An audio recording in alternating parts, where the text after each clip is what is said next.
عالسلامة. ان شاء الله كلكم تكونوا بخير. رجعت لكم اليوم فيديو جديد، فيديو فيه شوية حماس، ما نقولش برشا حماس، اما كمان يعاونكم شوية هكا باش نوضوا تقضوا في الليل وتكملوا قضيتكم. فيديو اليوم في الروتين الليلي في الكوجينة كما قاعدين تشوفوا. لهنا معنا بعد ما كملنا السهرة والكليكة والركشة. كما تشوفوا عندي شوية قشرة قلوب هكا نحبوا معنا في الليل، كما تعرفوا الليل الشتا طويل وكل نعدوه بشوية قلوب وشوية فازات. المهم لا علينا. كما تشوفوا أول حاجة عملتها لميت معنا الزبلة هذيك كل قشرة القلوب والباك وكل شيء، وبعتالي باش نحاول هيك نلم المعون المسخة الكل ونحطهم فوق بعضهم. أنا ما عنديش الحق برشا معون ديجا معنا غاسلة الكل لهنا لميتهم، وبعد باش نحاول اني نفرغ معناها البلان دي ترافاي هذاك الكل نفرغه، معنا ما نخليش فوقه هيك حاجات المعون نظيفه كما نقولوا، نرجعهم لبلاصتهم الكليكه. لهنا كما شفتوا معنا جبت الحكوك الكليكه وباش نحطهم في بلاصتهم. بعتالي لهنا هذاك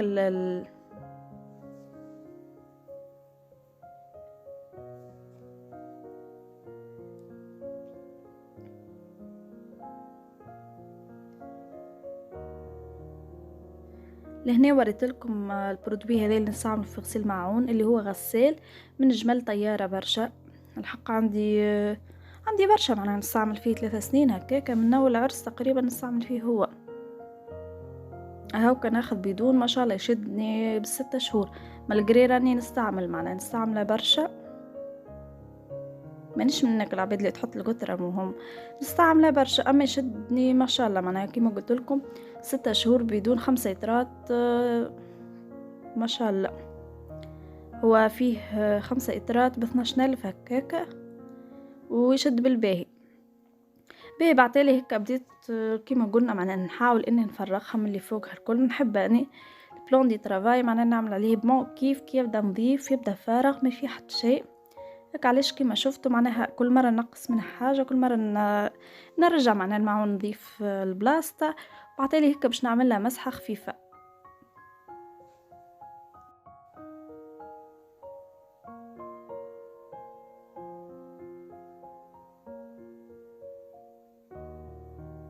البنات مش عارفه كان قلت لكم ولا الفيديو هذا راه صورته ليلتها الماء مقصوص، الماء قص علينا وهكا. علاش معناها باش تشوفوني هكا جست حاجات خفيفه معناها شنو نعمل كي يبدا الماء مقصوص. كي تبدو انتم حتى كان الماء مش مقصوص اما انتم ما تحبوش هكا تغسلوا المواعين في الليل، تعملوا حاجات هذه معناها حاجات بسيطه اما تخلي لكم الكوجينه بتاعكم نظيفه. شفتوا ما شاء الله رخامه معناها نظفتها الكل. بالنسبه للمعونه البنات راني حطيتها في اللافابو معناها. ولهنا البنات اللي قربي هذوم راني غسلتهم من النهار في النهار معناها وقت الماء يمشي غسلتهم الكليكه. جبت الفريجيدير هما اللي قربي الكل كانوا محطوطين في الفريجيدير هكا، غسلتهم ونظفتهم. ونظفت زادك البلار معناها اللي يبدا في الفريجيدير كله ورجعته. ولهنا باش نحط فيهم الخضره متاعي. قلت لكم من المره اللي فاتت كي يبدا واحد عنده بيبي والكليكه والا يخدم، حتى بالنسبه للمره اللي تخدم تمشي معاها ليزاستيس هذوما معناها كل مره هيك تجبدوا نظفوا ايتاج في الفريجيدير، مش بالضروره انكم تنظفوه في مره معناها الكليكه. بالنسبه للكوربيه هكا زاد هكا من يفرغ من واحد من الخضاره نجبدوا نغسلوه. انا المره هذه راه فرغولي الكل معناها كملت عليه الخضاره. علاش جبت غسلتهم من الصباح بعتلي بعد ما شرينا تو باش نحط فيهم معناها الخضاره متاعي ونرجعهم لبلاصتهم. للاسف كما قلت لكم معناها الماء قاسك. علاش هكا قلت خليني اموانا امسحهم بالبابي خاطر فيهم شويه ترابك. علاش صينو في العاده معناها كيما السفناريا والكل هكا نغسلاها نغسلها معناها بشويه ماء وخل ونخليها تستقطر بالباء بعدين ندخلها الفريج.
كومنتير على الفيديو وتعمل بارتاج كان تنجم.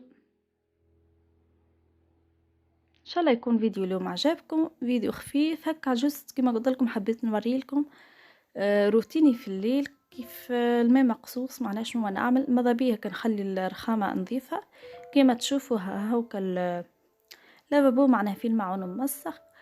وكهو هذا الفيديو متاعنا اليوم كمل، وان شاء الله عجبكم. خلوا لي كومنتير وخلوا لي ارائكم وجيم بالطبيعه، وتوا نخليكم في امان الله. ان شاء الله نتلاقوا في فيديو اخر. باي باي.